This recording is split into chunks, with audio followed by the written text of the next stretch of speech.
verdad no hay reconocimiento, sin verdad no hay posibilidad de sanar las heridas. Esta semana se cumplen 4 años de la desaparición de los 43 normalistas de Ayotzinapa.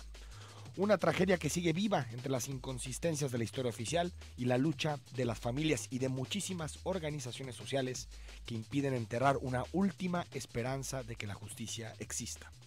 Con el nuevo gobierno se abre una nueva oportunidad de saber qué pasó aquella noche del 26 de septiembre de 2014. Se abre una nueva oportunidad de reconstruir los hechos y permitir que las familias descansen luego de años de revictimización. Andrés Manuel López Obrador se comprometió a volver a invitar a los forenses del Grupo Interdisciplinario de Expertos Independientes y todo indica que han aceptado volver. Piden una condición: encontrar una mecánica que fortalezca su capacidad para investigar y sus atribuciones sobre el caso.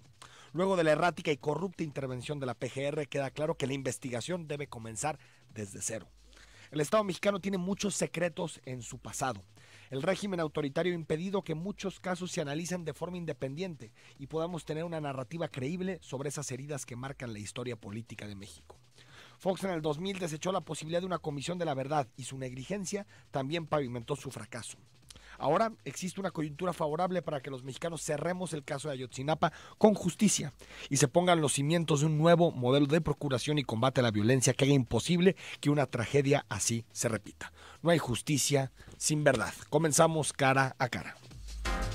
A partir de este momento, estamos cara a cara con la política y sus protagonistas. Cara a cara con los temas sociales y económicos. Cara a cara con la agenda de Jalisco. En esta mesa caben todas las ideas. Promomedios Radio presenta Cara a Cara con el periodista Enrique Tusain.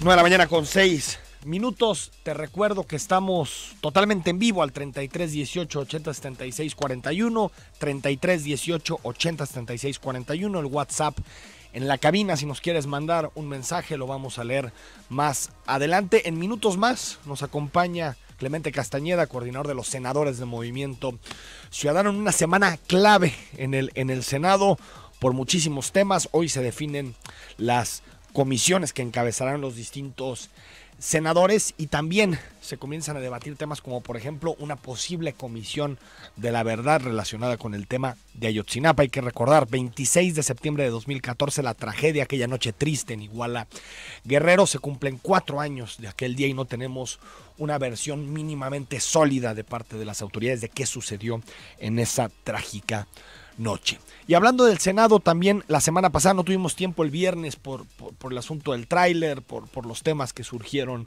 en la coyuntura local. No tuvimos posibilidad de analizarlo, de entrarle a fondo a este tema, pero el jueves pasado fue aprobado en el Senado de la República, o se ratificó en el Senado de la República, casi 7 décadas después de haber sido aprobado a nivel internacional, el convenio 98 de la Organización Internacional del Trabajo. ¿Por qué importa la ratificación de un convenio internacional así que tiene que ver con derechos de sindicación y negociación colectiva? Primero, porque prohíbe que los patrones tengan injerencia al interior de los sindicatos, es decir, que no se reproduzcan los llamados sindicatos de cuello blanco.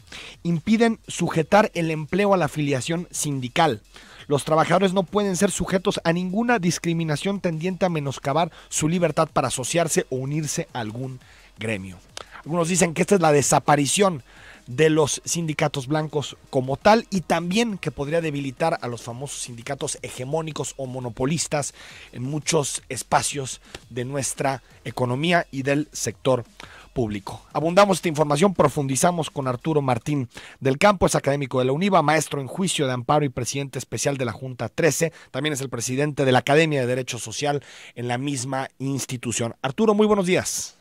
Muy buenos días, Enrique. Es un placer estar aquí con ustedes. No, hombre, encantado en que nos recibas esta comunicación. Arturo, a ver, ¿por qué es importante la aprobación de este convenio?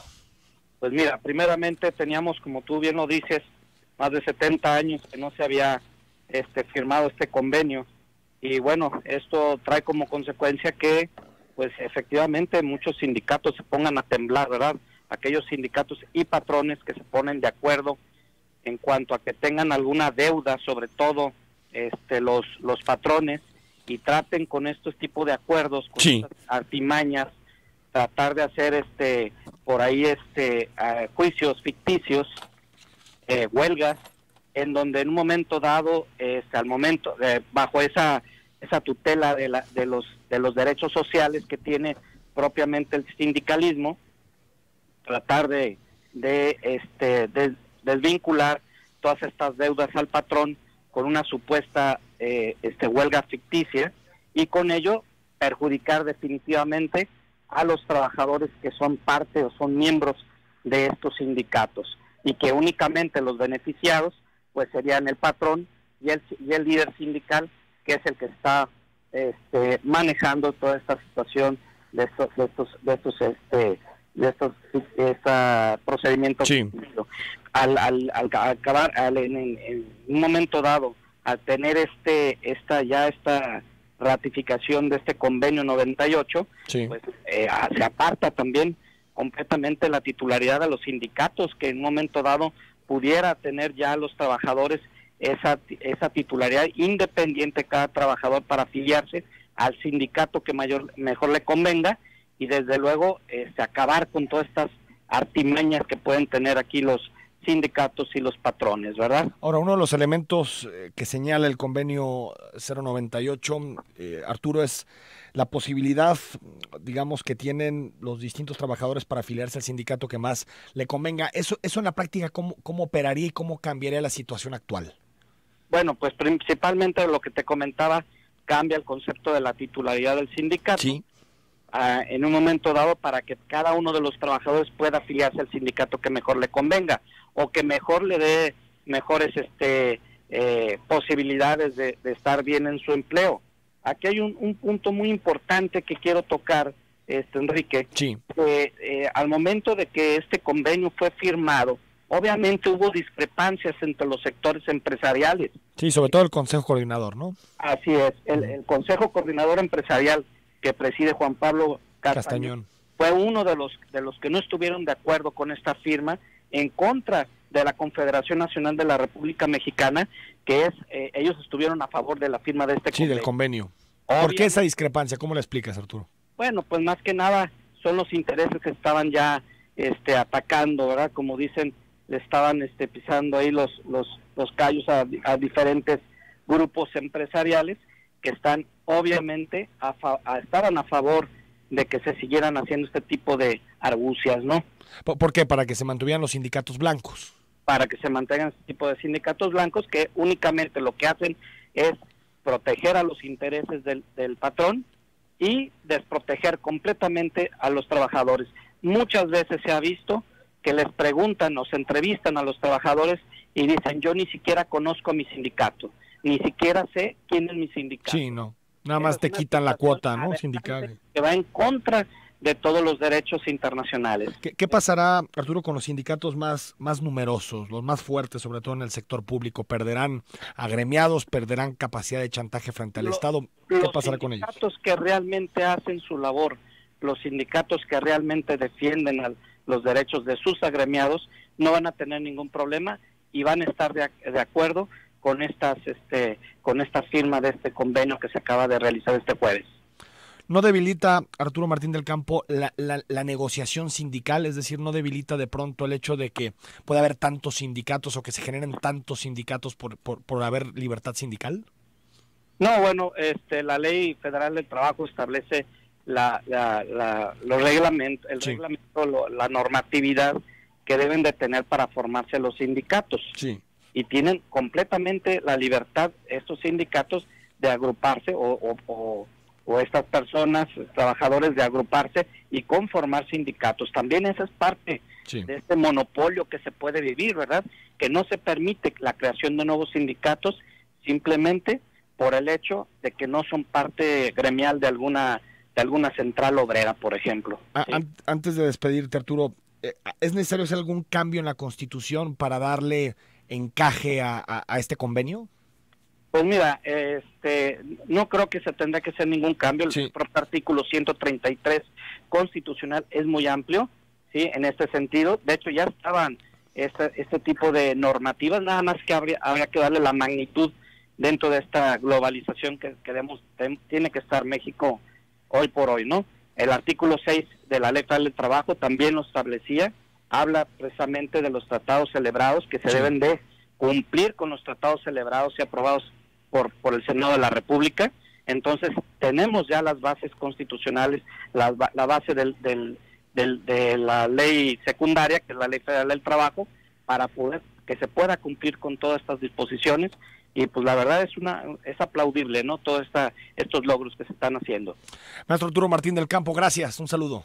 Un saludo, Enrique, que estén muy bien. Ahí está el maestro Arturo Martín del Campo, académico de la UNIVA, maestro en juicio de amparo y presidente especial de la Junta 13. Clemente Castañeda, ¿cómo estás? Muy buenos días. Muy buenos días, Enrique, muchas gracias por la invitación, muy buenos días al auditorio también. Clemente es coordinador de los senadores de Movimiento Ciudadano. Vicecoordinador.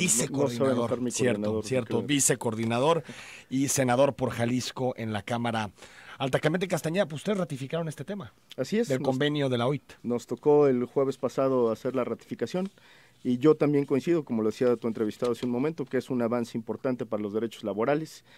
Creo que el tema de la libertad sindical fortalecerá al final del día los derechos de los trabajadores. Es sano que haya competencia entre sindicatos, obliguemos a los sindicatos a que defiendan los derechos de los trabajadores y hagamos los ajustes que sean necesarios para tratar de garantizar que los trabajadores no solamente tienen derechos, sino que se tutelan adecuadamente y que podamos tener una clase trabajadora fuerte. Creo que es una de las grandes deudas del Estado mexicano. A mí me da mucho gusto que esto haya ocurrido.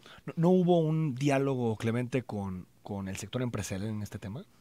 El sector empresarial estuvo atendiendo algunos, estuvo atendiendo algunos intercambios con legislaturas anteriores, con el gobierno federal, pero ciertamente en esta ocasión no hubo oportunidad de dialogar con ellos, que fue uno de los puntos que Movimiento Ciudadano puso sobre la mesa.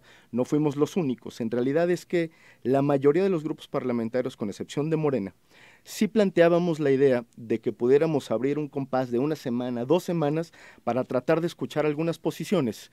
A final de cuentas, esto no iba a cambiar la posición que teníamos sobre la ratificación del convenio, pues estábamos convencidos que teníamos que hacerlo. Y creo que hubiera sido muy sano para el propio Senado abrir este compás para escuchar. Debo decir que lamentablemente Morena no accedió. De cualquier forma, pues nosotros apoyamos. Aparte es un convenio internacional aprobado hace ya muchos años y que casi todos los cambios legales ya se habían hecho en México. Es decir, ya era casi automático ratificar el convenio. La verdad es que son esas cosas inexplicables en nuestro país. Es decir, este convenio debimos haberlo ratificado desde hace muchísimos años. No se había hecho por falta de atención, porque a lo mejor no estaba en la agenda de prioridad, porque no se animaban quizá a aprobar algo que de alguna forma podría tener la objeción de algunos sectores del empresariado, no de todos, pero a mí en lo personal me da mucho gusto que esto se haya ratificado. Creo que es un avance importante y el Senado tiene que aprender también a escuchar, a hacer pausas y a tratar de tener interlocución con todos los sectores de la sociedad. Y ahora sí hay que decirlo, nos vamos a equivocar. A los trabajadores que nos están escuchando, que están sindicalizados, pues ahora ya no es de a fuerza. O sea, ya no es de que de pronto llegan y te dicen, miran, aquí este sindicato, con estos tienes que ir, te van a descontar tanto. Ahora sí puedes ver, oye, este sindicato defiende bien, este no, este da resultados, y por lo tanto hay libertad sindical para asociarte con quien decidas. Así es, y me pareció a mí de verdad una sesión muy interesante porque pudimos ver a todas las fracciones parlamentarias, incluida el PRI, ¿no?, hablando sobre la libertad sindical y muchas otras cosas. Bueno, los tiempos cambiaron, me da muchísimo gusto que sea en beneficio de los trabajadores. A ver cómo opera esto en la práctica. Semana simbólica, Clemente Castañeda, el próximo miércoles se cumplen 4 años de aquella noche triste, la del 26 de septiembre de 2014 en Iguala. Guerrero, tú has promovido una comisión de la verdad para analizar este y otros casos. ¿Cómo se integraría la Comisión de la Verdad? ¿Quién estaría involucrado? Y si caben, por ejemplo, organismos como la Comisión Interamericana de Derechos Humanos, que ya dijo, hoy una nota muy interesante que lo narra en el Universal, que ya dijeron que están abiertos a volver a México para analizar y meterse a fondo en esta investigación. A ver, los 4 años de esta noche triste de Ayotzinapa nos obliga, afortunadamente, abrir una vez más esta discusión. ¿Y por qué digo afortunadamente? Porque parece que nada más nos acordamos en cada aniversario de ciertos acontecimientos, cuando debería de ser una política permanente del Estado mexicano, y ese es el primer tema que nosotros ponemos sobre la mesa. La Comisión de la Verdad lo que pretende, como su nombre lo indica, es conocer la verdad sobre las violaciones a derechos humanos que se han incrementado en este país de manera brutal y dramática durante los últimos 10 años. ¿Y por qué decimos durante los últimos 10 años? Porque allí están los números. En los últimos 10 años hay un incremento de los delitos asociados a violaciones de derechos humanos, particularmente desapariciones, asesinatos, etcétera, etcétera, donde además se puede observar un mismo patrón de comportamiento, incluso referido a zonas específicas en el país, donde presuntamente están involucrados el Estado mexicano, instituciones gubernamentales, políticos, policías, Fuerzas Armadas, sí, etcétera, etcétera, y que no sabemos exactamente qué es lo que ha sucedido. Es decir, el Estado mexicano ha sido incapaz de proveer una explicación sobre estas violaciones a derechos humanos. Hablamos del caso de Ayotzinapa, que es el más escalofriante, el más emblemático. ¿No? El asunto es que no es creíble. Es una explicación sí, no creíble. Y así ha sucedido con muchísimos otros casos. Digo, el caso de los 3 estudiantes de cine de Jalisco o de muchos otros episodios lamentables de la vida nacional que no han sido resueltos, que no han sido explicados. El derecho a la verdad es una precondición para hacer justicia. Si no hay verdad, no hay justicia, punto. Y olvidémonos entonces, Enrique, no solamente de que no haya justicia, sino de la posibilidad de corregir cualquier estrategia de seguridad, por ejemplo. Pues si no sabemos qué pasó, si no sabemos qué falló, dónde están los presuntos responsables, no vamos a corregir absolutamente nada. Esto es lo que anima la creación de la Comisión de la Verdad, que también debo decirlo, no es una idea nueva. Al contrario, es un instrumento de justicia transicional que ha sido efectivo en Sudáfrica, en Argentina, en Chile después de las dictaduras militares y en muchos otros países que han tenido situaciones similares a las de México. Nosotros estamos planteando, a diferencia de lo que ha dicho el próximo gobierno, particularmente el presidente electo, que esta tiene que ser una comisión independiente, autónoma, con autonomía de gestión, con presupuesto, que salga de un proceso legislativo legal, digamos que tenga solidez legal y institucional, y que su integración debe, por supuesto, discutirse, pero lo que nosotros estamos planteando es que estén ahí expertos en derechos humanos, independientes, que estén, por supuesto, las víctimas o asociaciones de víctimas y que tengan necesariamente acompañamiento internacional. Estos son requisitos que a nuestro juicio le podrían dar muchísima consistencia a una comisión de la verdad. ¿Cuál es uno de los planteamientos asociados a esta comisión de la verdad? Para despejar un poco la duda que se tiene, o esta vieja idea que se tiene de si quieres que algo no suceda, crea una comisión, dicen por ahí. Sí. Bueno, nosotros por supuesto que estamos queriendo despejar todas estas dudas, y uno de los planteamientos que es una buena práctica internacional en materia de comisiones de la verdad, es que la comisión sea temporal. Es decir, necesitamos establecer que esta comisión tenga muy claro su periodo de inicio y su periodo de finalización, porque si no se convierte transicional. Exacto, claro, en un aparato burocrático más del Estado mexicano. Nosotros planteamos de inicio que esta comisión debe de durar 9 meses, con opción a prorrogarse otros 9 meses. Es decir, estamos hablando de una comisión que tenga que dar resultados en 18 meses sobre distintos casos. ¿Y por qué distintos casos? Porque quizá algunos van a plantear si es más importante Ayotzinapa que cualquier otro caso de violación de derechos humanos. Tal vez más icónico, pero hay decenas de miles de desaparecidos. El tema es mayúsculo en el país. Una comisión de estas características puede tener, si le damos la suficiente fuerza, la oportunidad para crear grupos de trabajo especializados y atender muchos otros casos de violaciones a derechos humanos. Vamos al corte, estamos con Clemente Castañeda. Te recuerdo, el WhatsApp 3318 80 76 41. A la vuelta seguimos con Comisión de la Verdad, gasolinazo, cassettes, hay muchos temas que platicar con el senador.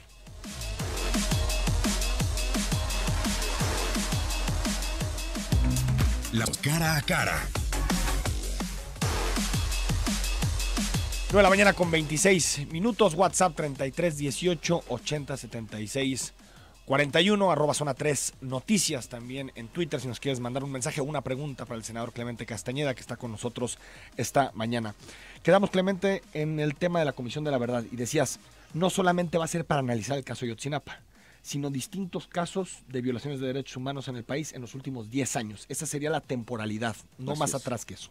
Si a final de cuentas el Poder Legislativo decide que hay que ir más atrás, se puede hacer. Sin embargo, es muy claro, como lo decía yo al inicio, que en los últimos 10 años hay un mismo patrón y ese es el patrón que uno tiene que analizar, identificar con la finalidad de deslindar San Fernando, Tlatlaya, Apatzingán, Ostula, muchísimos otros. El caso de los chavos del CAF también. Por supuesto. Hay otro, el del tráiler. Que también falta una versión contundente de lo que sucedió. Pero fíjate, en todos casos sucede lo mismo, Enrique, que las verdades, entre comillas, pues no son creíbles. Es decir, no está la autoridad, no está el Estado mexicano teniendo capacidad para explicar qué es lo que está sucediendo. Porque en esas explicaciones a medias seguramente se esconden muchas cosas, se protege a mucha gente, y eso es justamente lo que tenemos que evitar. Creo que hacen falta investigaciones de verdad independientes, mucho más acuciosas, utilizando por supuesto los instrumentos que ya existen, el avance testimonial, documental que ya hay en muchas investigaciones, pero necesitamos mucha más fuerza para que exista justicia. ¿Qué tan a fondo puede llegar una comisión de este tipo integrada por especialistas en derechos humanos? No es necesario que haya forenses, fiscales. Sí, por supuesto, con todos los elementos técnicos que requiere una comisión para hacer su trabajo de investigación, para poder citar a presuntos responsables, para recabar evidencia testimonial. Para eso va a tener presupuesto. Le puede decir a la UNAM, oye, me interesa que tal investigador esté con nosotros haciendo estos análisis. Por supuesto que necesita presupuesto y una gran cantidad de recursos públicos. Digamos, estamos hablando, nada más para tenerlo como referencia, la Comisión de la Verdad de Oaxaca, cuyas decisiones, por ejemplo, no eran vinculantes, que ese es un error en las comisiones de la verdad, si las decisiones que se tomen ahí y las resoluciones deben de ser materia para que después juzgue la autoridad. La investigación, en todo, ¿no? El proceso legal. Por supuesto. Tenía 10 millones de pesos, ¿no? Acá estamos hablando de cantidades de dinero mucho más grandes. Nosotros estimamos inicialmente, y quizá me aventure a plantearlo, que una comisión para arrancar así necesita de menos 500 millones de pesos para poder arrancar. 500 millones de pesos. Aproximadamente. No es un asunto menor, Enrique. Estamos hablando de que la reconciliación del país pasa por conocer la verdad. Si no hay verdad, no hay justicia. Así de sencillo. Y es una precondición que nosotros no vamos a dejar de insistir. Es el primer paso. Conocer qué pasó, un relato creíble, y después ya que eso se materialice en una investigación que delinee a los culpables, ¿no? Sí, de lo que digamos sucedió. Que se pueda llevar ante los tribunales a los presuntos responsables y que se haga justicia. Déjame decir algo en adición a este tema. Para nosotros es muy importante entender que esta es una comisión que necesita independencia total y toda la fortaleza del Estado. Por eso hablamos de que es un procedimiento legislativo. El gobierno federal ha dicho que está de acuerdo en establecer ciertos grupos de trabajo, pero dependiendo de la Fiscalía, que seguramente verá la luz en las próximas semanas, meses quizá. Sin embargo, nosotros creemos que tiene que ser aparte puede haber conflicto de interés ahí. Porque claro, si la comisión depende de la Fiscalía y uno de los elementos centrales señalados por todo el mundo en la alteración de la famosa verdad histórica, pues precisamente es la PGR. No puede ser juez y parte, ¿no? Tendríamos ya una investigación viciada de origen, con independencia de quién pueda ser el procurador. Por eso necesitamos una comisión que investigue pues, a la Fiscalía, a las Fuerzas Armadas, a las policías, a todos los que presuntamente han estado involucrados en estos lamentables acontecimientos. Mañana, por cierto, tenemos programa especial sobre Ayotzinapa. Vamos a hablar con los padres, con los forenses, un programa especial un día antes del festejo de los 4 años, sobre la conmemoración de los 4 años. Vamos a ir varios temas, Clemente, me voy a ir saltando uno por uno porque hay muchísimos temas relacionados con el Senado. Iniciativa para bajar el precio de la gasolina, ¿ya está presentada? Ya está presentada, como nos comprometimos en la campaña, y aquí lo dijimos mismo, en tus micrófonos.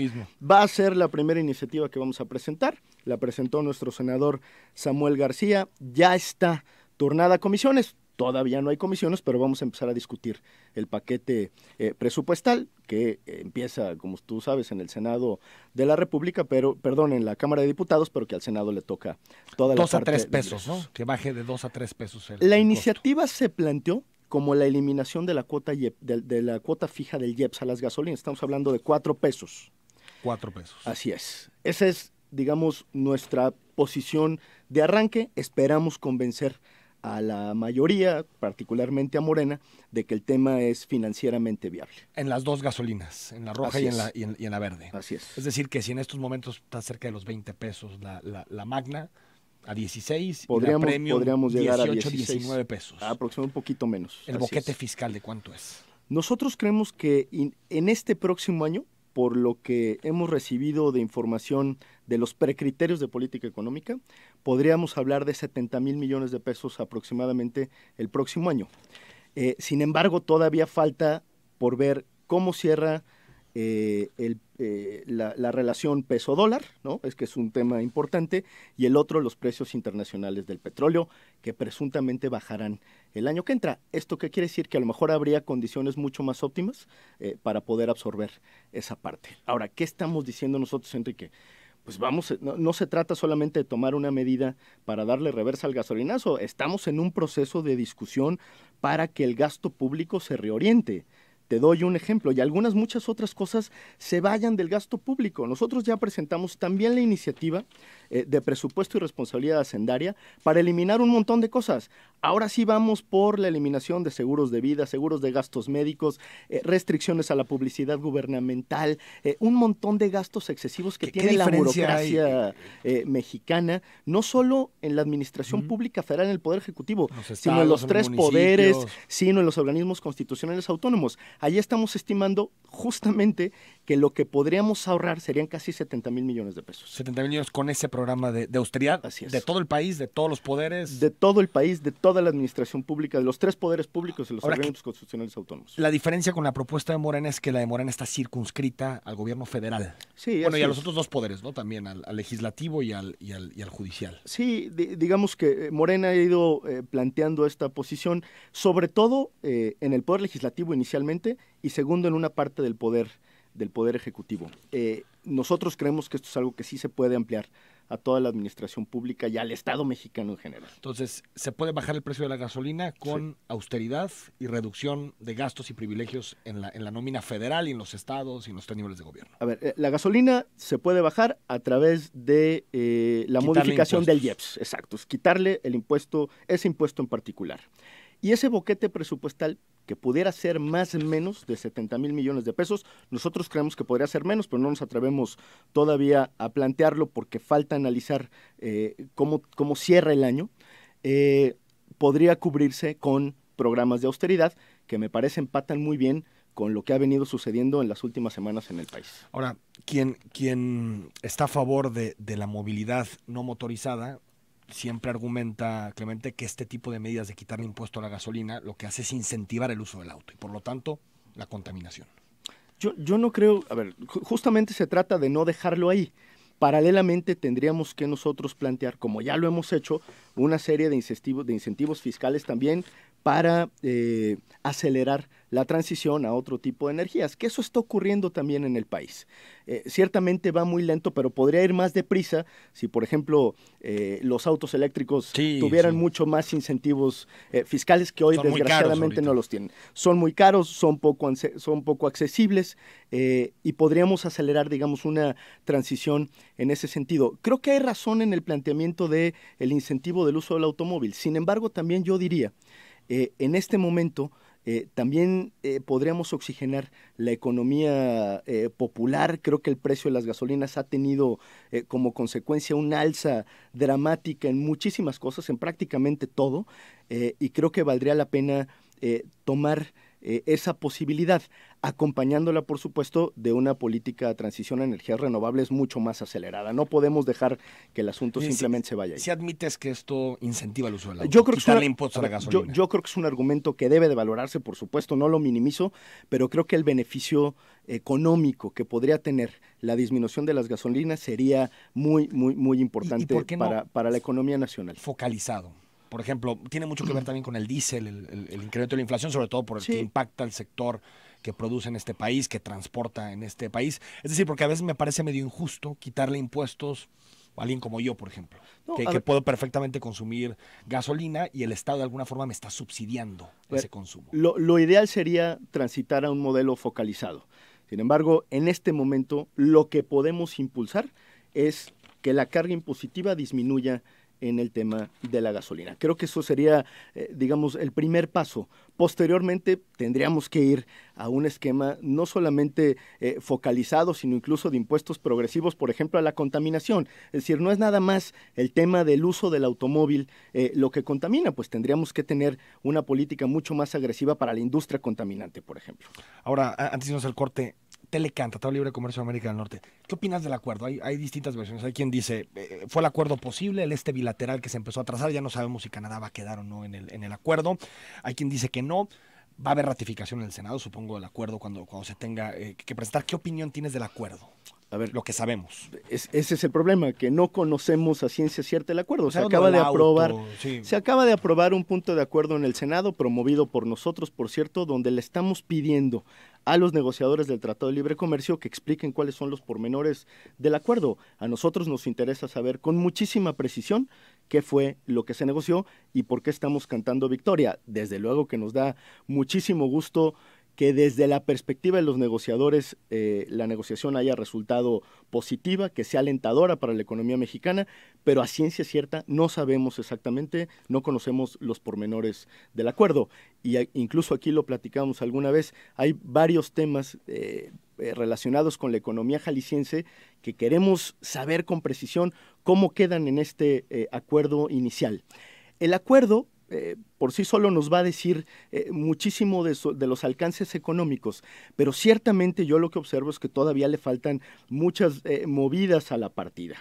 La decisión parece unilateral de Estados Unidos de no incluir a Canadá, pues sí podría afectar lo que dicen los expertos a el acuerdo comercial global. Pero más aún, lo que tienen nuestros países, en este caso es el mandato para negociar un acuerdo trilateral, no un acuerdo bilateral. Y lo que tenemos en este momento en la mesa es un acuerdo bilateral. Hasta el momento un acuerdo bilateral. 9:38 al corte y regresamos para seguir platicando con Clemente Castañeda.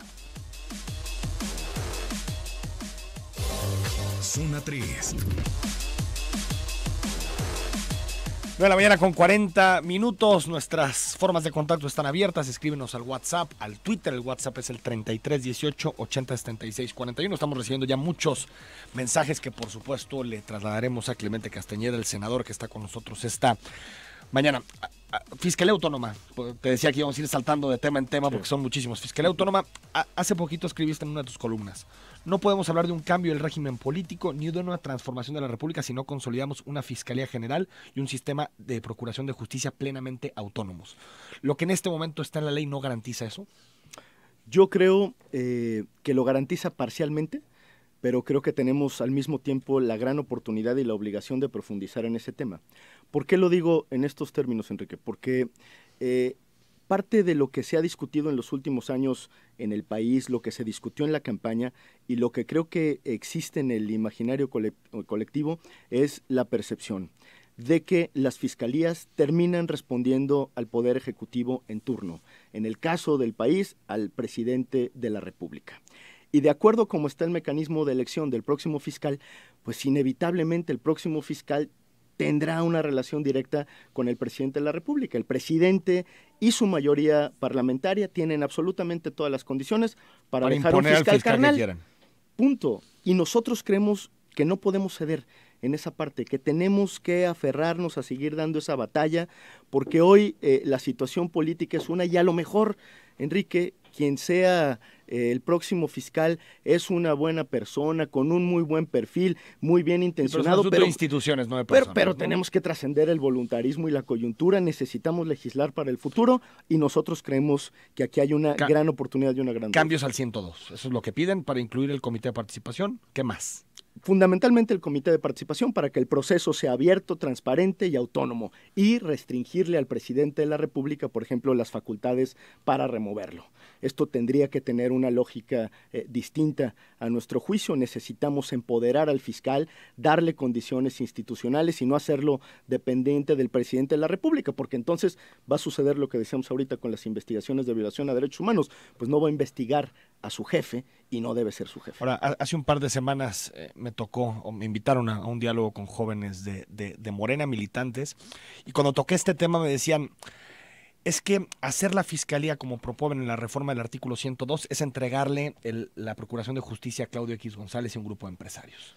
Yo creo que ¿O consideras que no tiene nada que ver el argumento? Yo creo que no tiene nada que ver. A ver, ciertamente hay grupos empresariales que se han articulado en Fiscalía que Sirva, digamos, toda esta red de organizaciones, pero no son los únicos. Hay muchas otras organizaciones involucradas ahí, ¿no? Universidades, expertos, que no tienen nada que ver con las cúpulas empresariales o con algunos grupos empresariales. No, yo creo que esto es una demanda que tiene mucho sentido, que tiene legitimidad, que tiene racionalidad en cuanto al rediseño de las instituciones del Estado, y creo más bien que lo que ha hecho Morena con este tema, pues es desacreditar una posición que no es únicamente de un grupo empresarial. Como dices, como no se quieren abrir a que tenga más autonomía la Fiscalía, le echan la culpa a Claudio X González o un grupo de empresarios. Se están tratando de politizar un tema porque no hay argumento consistente para oponernos a que todo esto quede en la Constitución y no en la legislación secundaria. De todos modos, el Senado y el Ejecutivo tendrán que participar, como lo dice la Constitución. Y la Corte, incluida la Corte, ¿no? Digamos, es un mecanismo mucho más equilibrado que, digo yo, garantiza independencia y autonomía. O se dice que Movimiento Ciudadano va a presidir Anticorrupción y Participación Ciudadana, Federalismo y Desarrollo Municipal y Zonas Metropolitanas. ¿Es cierto esto? ¿Así quedará? Estamos en un proceso de negociación todavía sobre la integración de las comisiones, pero efectivamente estas 3 comisiones son las que se han puesto sobre la mesa. Vamos a ver qué sucede al final del día de la negociación. Creo que Morena lo que ha demostrado durante estos 3 meses es que no sabe exactamente si seguirse comportando como oposición y establecer un diálogo con las fuerzas minoritarias, en este caso con nosotros, o simplemente echar a andar la maquinaria mayoritaria y avasallar 20, como ¿no? avasallaba el PRI, ¿no? Piden 20 de las 40 o 44. 44 comisiones son en el Senado.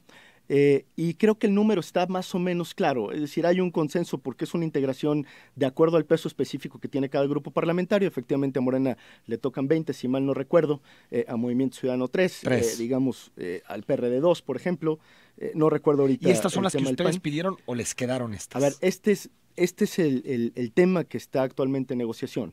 Digamos, no solamente cuántas comisiones preside cada grupo parlamentario, sino qué comisiones.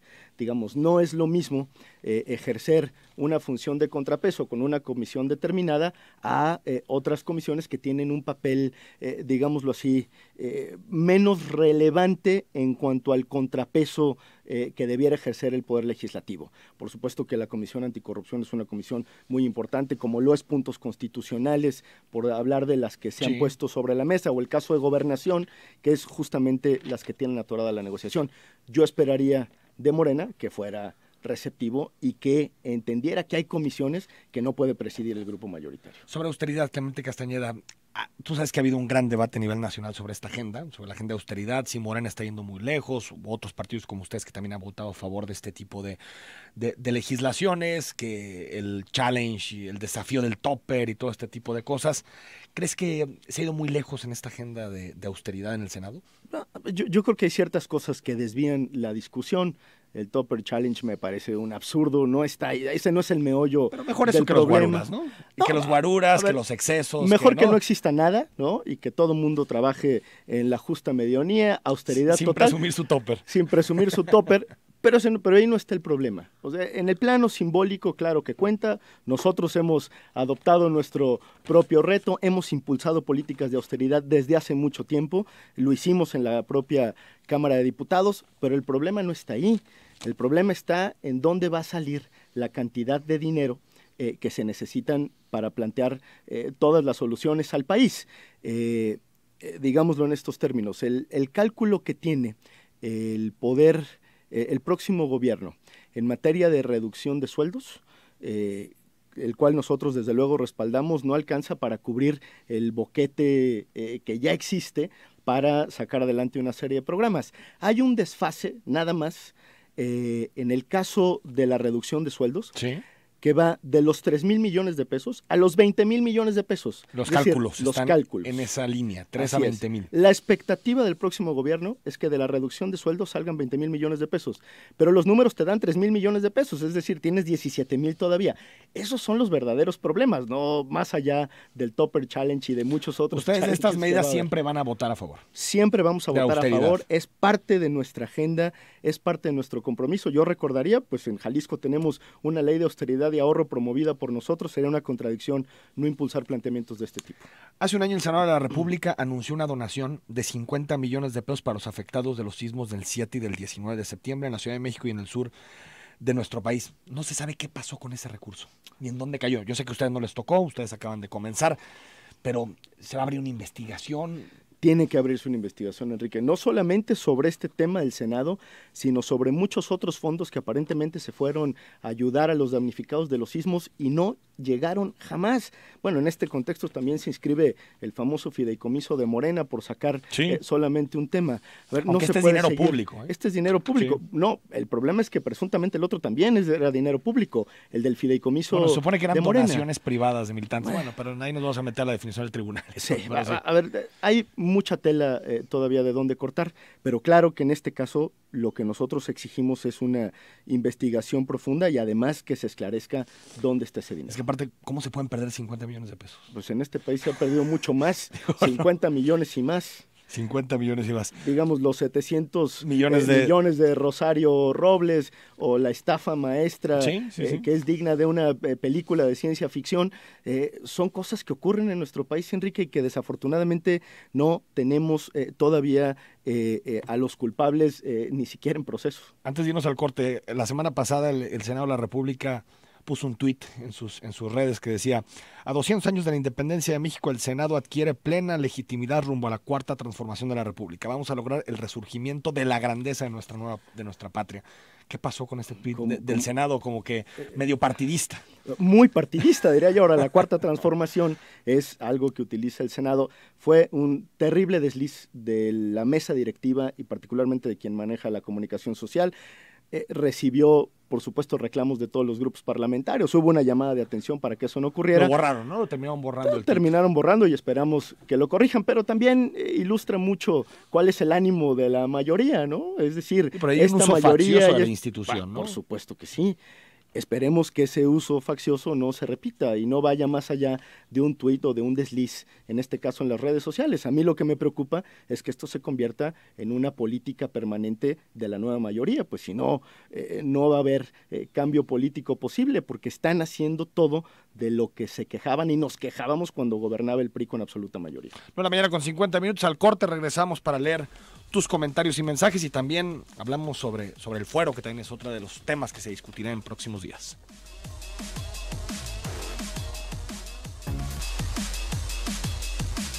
Mañana con 52 minutos, eliminación del fuero. También una propuesta, senadores del Partido y Movimiento Ciudadano presentaron el martes de la semana pasada una propuesta donde se eliminaría el fuero a políticos o funcionarios en todo el país. Sí, a ver, exhortamos más bien a los grupos parlamentarios a que descongelaran la minuta que ya mandó a la Cámara de Diputados y que es de la legislatura pasada. La verdad es que lo podríamos hacer en cualquier momento si hubiera voluntad política. Esto implica quitarle el fuero a todos los funcionarios públicos, incluido el presidente de la República.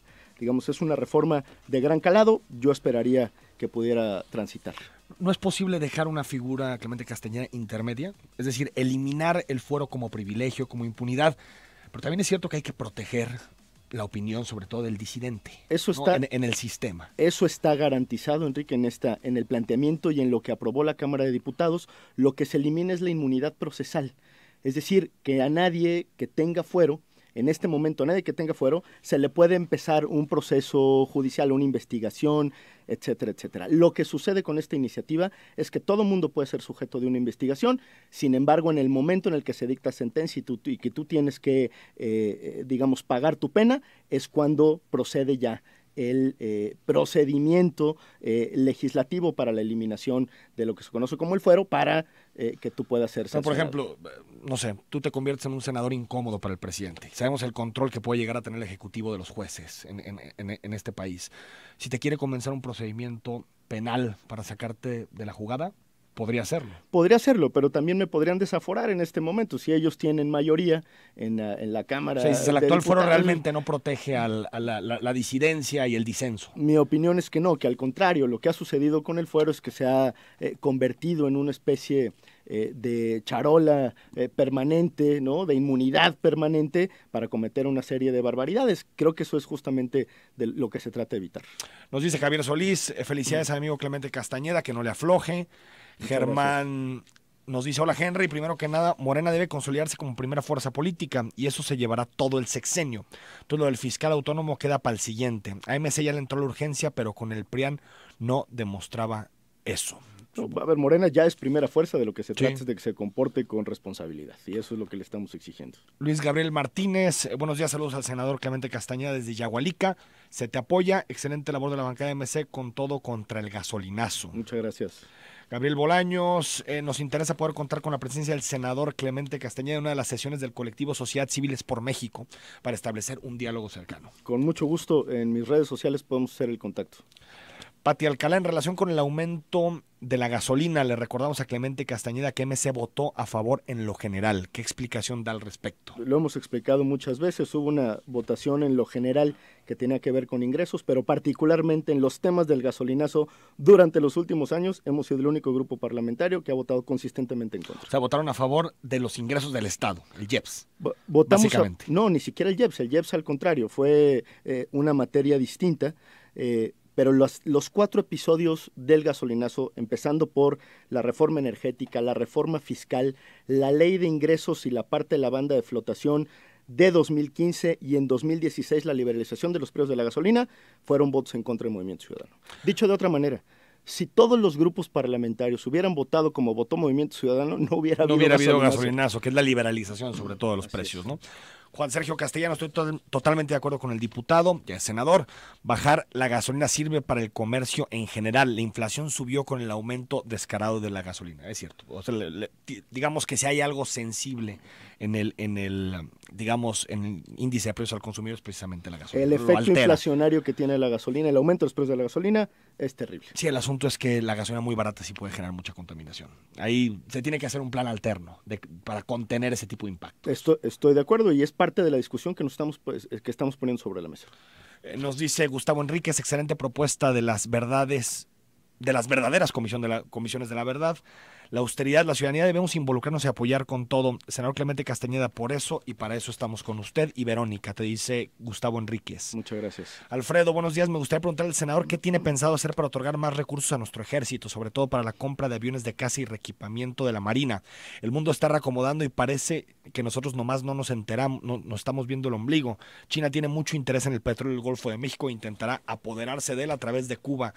¿Qué van a hacer? Bueno, aquí ya te hizo todo el mapa geopolítico de los próximos Le podríamos dedicar un programa. Lo cierto es que si alguien ha tenido presupuesto en este país se ha incrementado de manera consistente han sido las Fuerzas Armadas.